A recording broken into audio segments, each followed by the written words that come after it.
جو شخص منع کی ہوئی چیزوں سے باز نہ آتا ہو وہ حکم دی گئی چیزوں پر عمل نہیں کر پاتا۔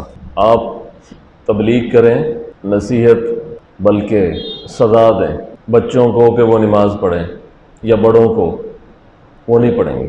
آپ غور کریں کہ کون سی چیز ہے جس نے روکا ہوا ہے، وہ چیز رستے سے ہٹا دیں، ایک دفعہ کہیں گے تو وہ پڑھیں گے۔ کسی نہ کسی چیز نے ہر انسان کے گرد گھیرا تنگ کیا ہوا ہے، موقع ملتے ہی وہ چیز زیادہ قریب آتی جاتی ہے۔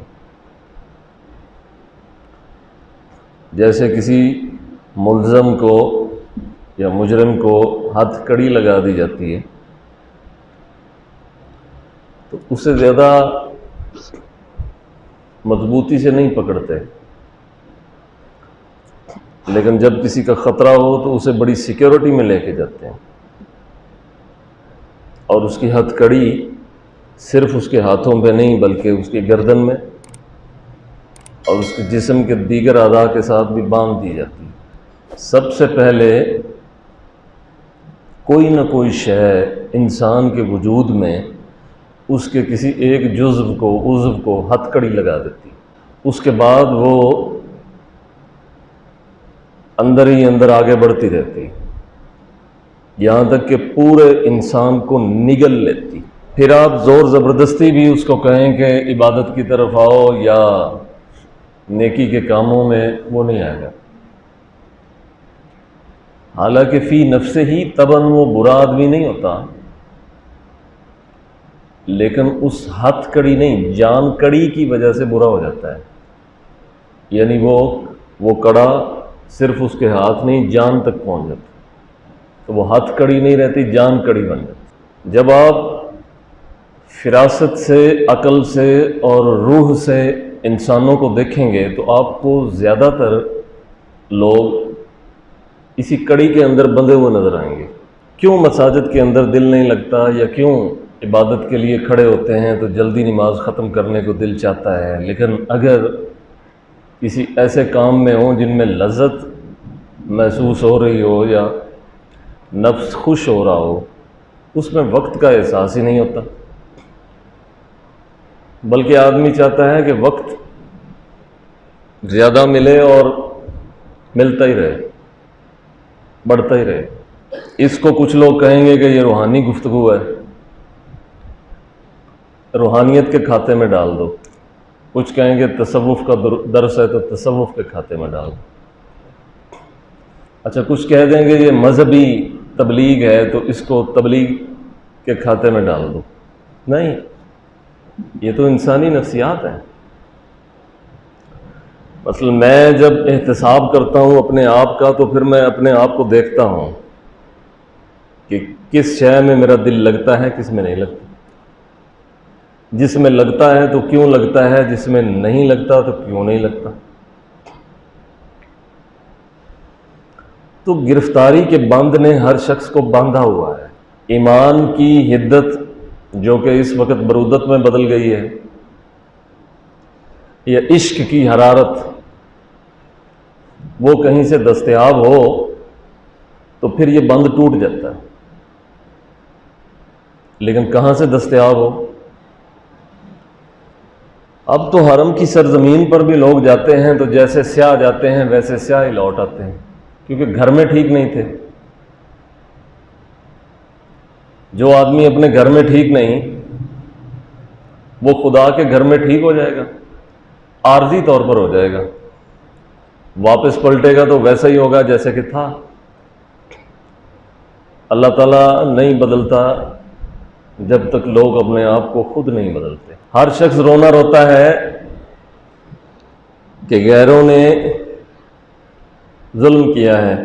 دیکھیں کسان جب اپنی زمین کو خود برباد کرے تو پھر آپ حشرات کو الزام کیوں دیتے ہیں کہ زمین کو انہوں نے برباد کیا ہے؟ وجود کی کھیتی میں وقت پر اگر ہدایت کا پانی نہیں لگائیں گے یا بندگی کی حرارت نہیں پہنچائیں گے تو وہ کھیتی برباد ہو جائے گی۔ پھر آپ کہیں گے کہ نفس نے، ابلیس نے سارا کچھ کر دیا، یعنی ایک تو اپنا کام نہیں کیا پھر اس پہ ڈال دیا، حالانکہ ابلیس کے خدا نے تو ہمیں بتا رکھا ہے کہ وہ اسی طرح ہی کرتا ہے۔ وہ اسی طرح ہی کرے گا. ہتھ کڑی، یہ گھڑی ہاتھ میں اس لیے باندھی ہے میں وقت دیکھ سکوں، یہ دستار اس لیے باندھی ہے کہ یہ ممبر و محراب کی زینت ہے، ورنہ میرا سر ننگا بھی ہو تو نماز تو ہو جاتی، امامت بھی ہو جائے گی، ننگے سر بھی ہو جائے گی، کوئی مسئلہ نہیں، نماز بھی ہر ایک کی ہو جائے گی. یہ ایس او پیز تھوڑے بہت جو ہم فالو کرتے ہیں مساجد میں، کیوں؟ اس لیے کہ ہم ایک مخصوص ماحول میں مخصوص قسم کی عبادت کے لیے جا رہے ہیں، جس ماحول کے یہ پروٹوکولز ہیں کہ ہمیں تھوڑا سا اپنے آپ کو ظاہری طور پر سدھارنا پڑتا ہے. اس لیے نہیں کہ خدا مساجد کے اندر رہتا ہے بنفس نفیس اور وہ وہیں بند ہے، نہیں. کیوں نہیں لوگ اپنے دلوں کو حاضر کر لیتے کہ وہ کیفیت جو مساجد میں حاصل ہوتی ہے انہیں بازاروں میں بھی حاصل ہو جائے؟ حاصل نہیں ہوتی، کیوں؟ ہتھ کڑی لگی ہوئی ہے. تو عبادت کی طرف دل کا میلان نہیں ہوگا جب تک کہ بیچ میں حائل رکاوٹ نہیں جائے گی. ایک آدمی جھوٹ بولتا ہے اور اسے محسوس نہیں ہوتا کہ میں جھوٹ بولتا ہوں، آپ اسے کہیں کہ نماز پڑھو، وہ نہیں پڑھے گا. نہ آپ کو پتہ ہے کہ کیوں نہیں پڑھتا، نہ اس کو احساس ہے کہ کیوں دل نہیں چاہتا، وہ جھوٹ کی وجہ سے نہیں چاہتا. اچھا، آپ کے ساتھ کسی نے دھوکہ کر دیا، فراڈ، دجل، فریب، آپ نے کہا کہ فلاں شخص نے میرے ساتھ دھوکہ کیا، بالکل بھی آپ نہیں سوچیں گے کہ آپ نے بھی کسی کے ساتھ دھوکہ کیا، لیکن اس کی کنڈیشن مختلف تھی. مثال کے طور پہ ہمسائے کا بڑا حق ہوتا ہے جس کی دیوار سانجھی ہو،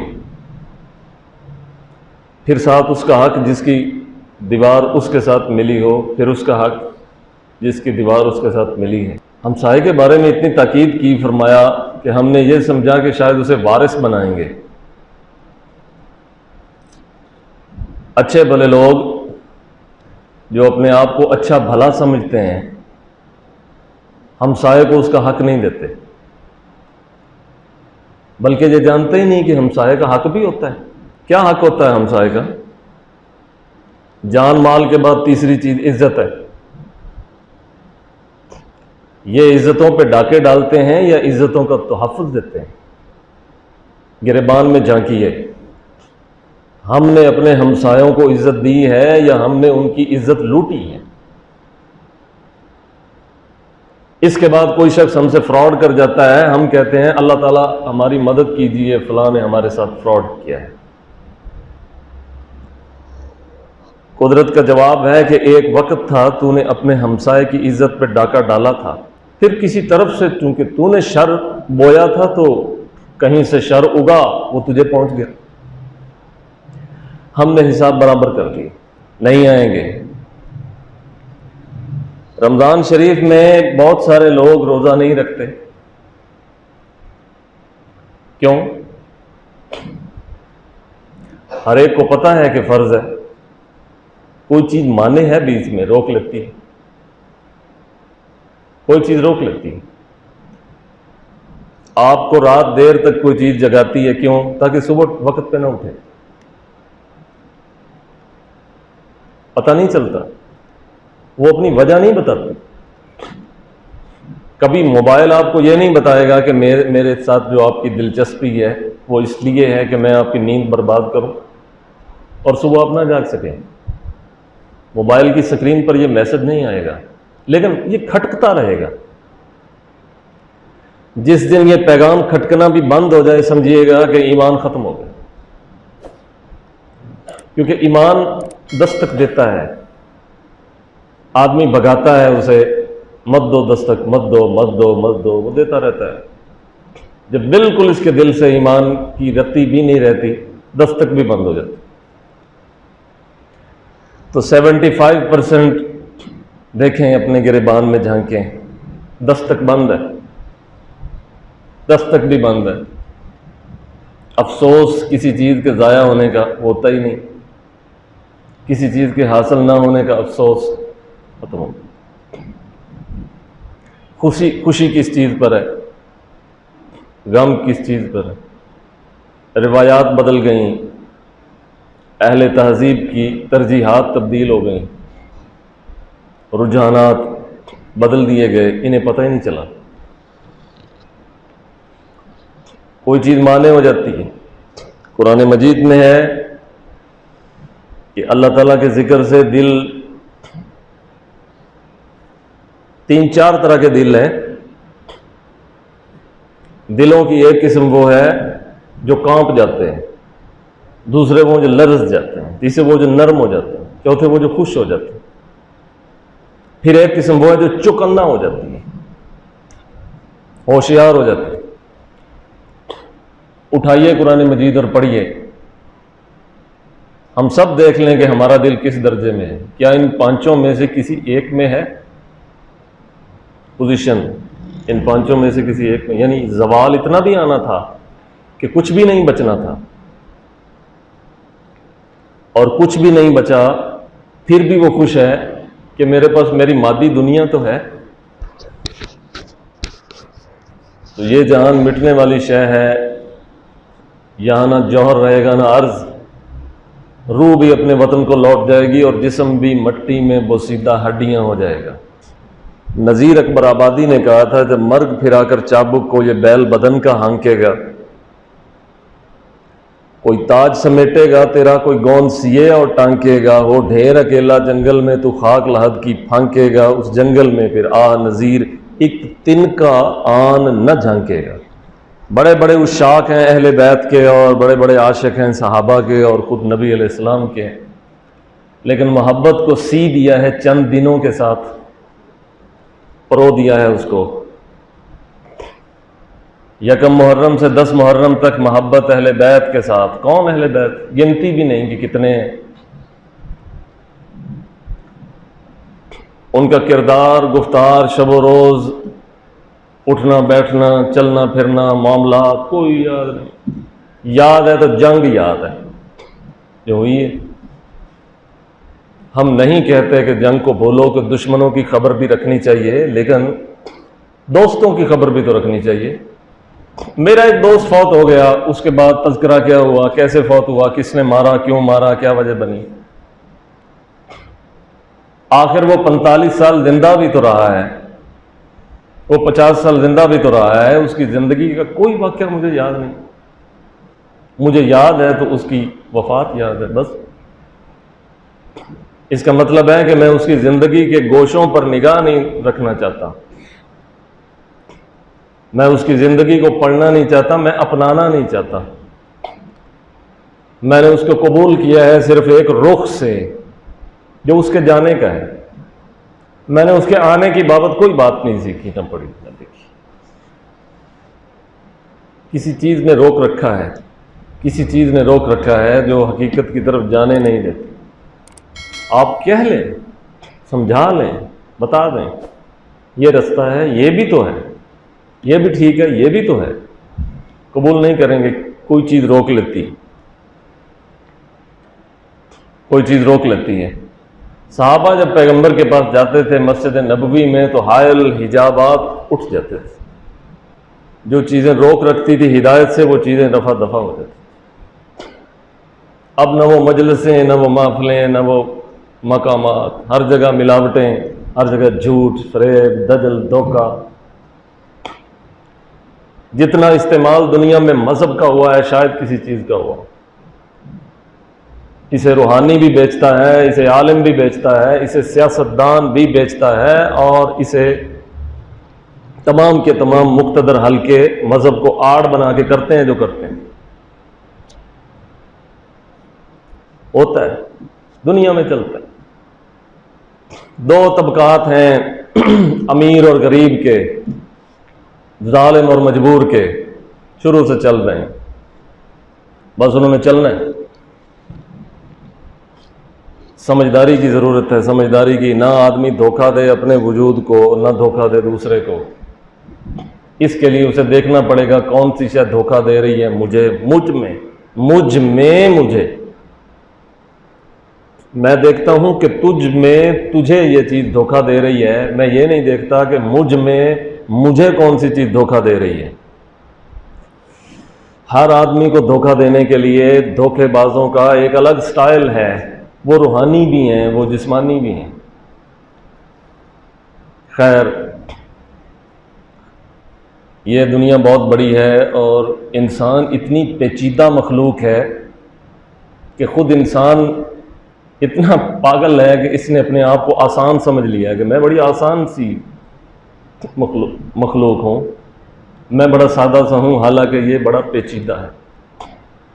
دنیا میں سب سے زیادہ پیچیدہ اگر کوئی چیز ہے تو وہ حضرت انسان ہے۔ اس کے اندر بیک وقت اتنی چیزیں، اتنی ڈائمینشنز اور اتنی زیادہ اس کے اندر چل رہا ہوتا ہے نظام کہ یہ اپنی مشینری کو سمجھ نہیں پاتا کہ یہ کیا ہو رہا ہے، مجھے کہاں لے جا رہی ہے۔ یہ جنہوں نے 30 سال 50 سال زندگی کے جنگلوں کی گھاس کھائی ہے تو وہ اپنی پیچیدگیوں کو سمجھنے کے لیے کھائی، اور جو ان کو سمجھ جاتا ہے وہی خدا کو سمجھ معرفت حاصل کر لیتا ہے۔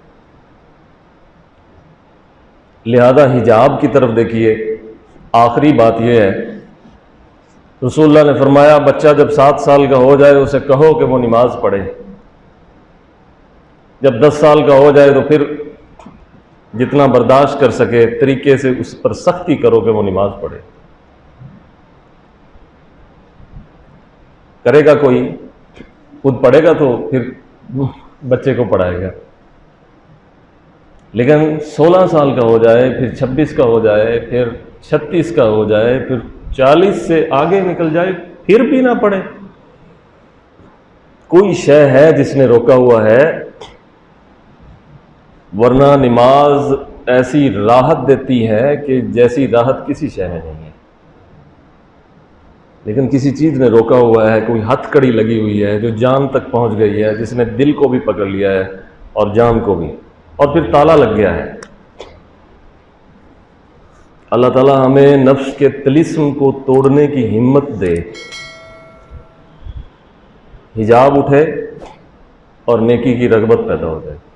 وآخر دعوانا ان الحمدللہ۔